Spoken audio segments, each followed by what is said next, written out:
Na aula passada, fizemos uma introdução sobre o pretérito pluscuamperfeito, vimos a diferença dos pretéritos em língua espanhola e hoje vamos aprofundar os nossos conhecimentos.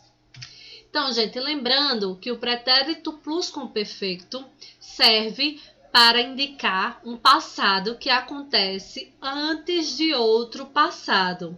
Ele é muito utilizado em contos, em textos narrativos, em fábulas, e a composição dele, que também ele é intitulado como verbo composto, porque ele é composto de dois verbos.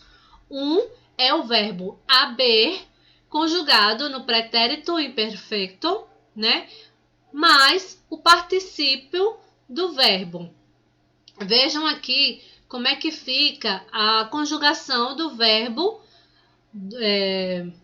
no pretérito pluscuamperfeito. Então, a gente vai usar a conjugação do verbo haber no pretérito imperfeito e o particípio dos verbos. Então, yo había amado, tu habías amado, ele había amado e assim sucessivamente. A gente repete o particípio de todas as pessoas e conjuga o verbo haber.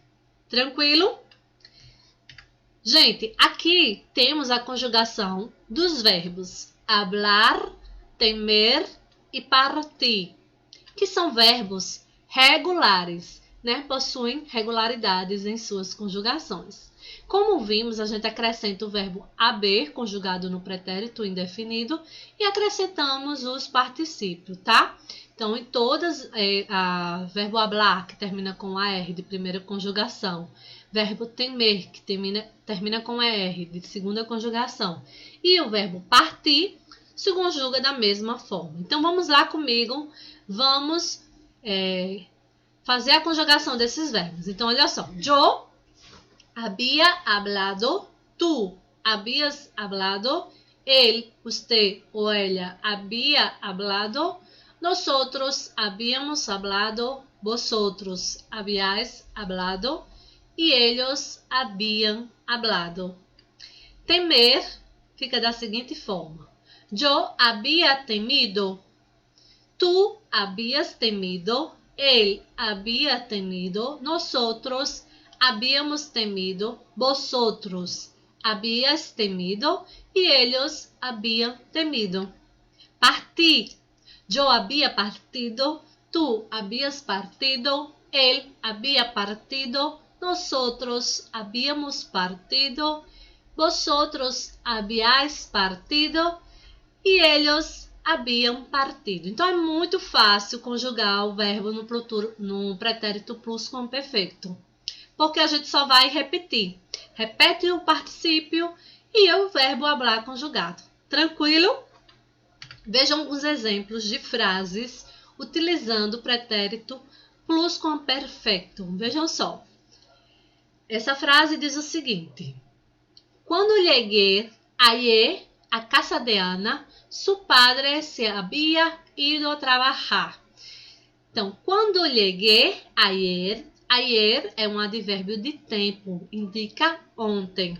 Quando cheguei ontem à casa de Ana, seus pais já tinham ido trabalhar. Então, aqui se trata de um passado e aqui se trata de um passado que aconteceu antes deste passado. Ou seja, os pais de Ana foram trabalhar antes de eu chegar na casa de Ana. Tranquilo? Outro exemplo.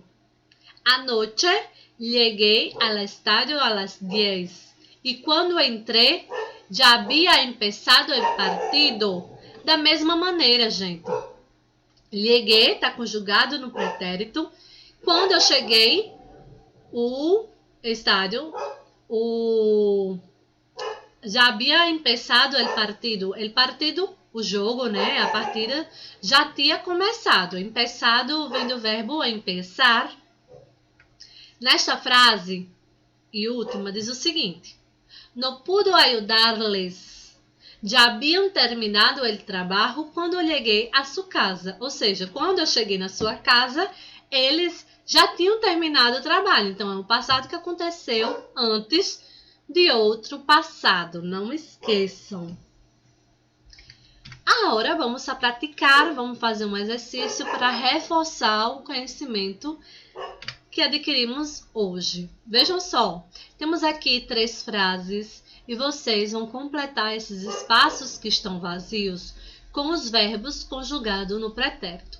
Em algumas situações vocês vão usar o pretérito indefinido e em outros o plus com o perfeito. Então vou dar um tempo para vocês fazerem aí na casa de vocês.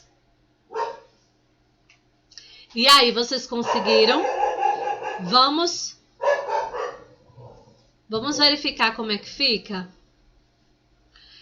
Letra número 1 fica da seguinte forma. El año pasado estuve de vacaciones en Valencia, pero ya había estado en 1997. 2. Había salido de casa quando ele llamó por teléfono, por eso no pudo hablar con él. Y a frase 3, el año pasado estudié español en Don Quijote Granada, pero ya había estudiado con el curso online el año anterior. Gratidão pela atenção de vocês. Espero vocês na próxima aula. Besitos, hasta luego!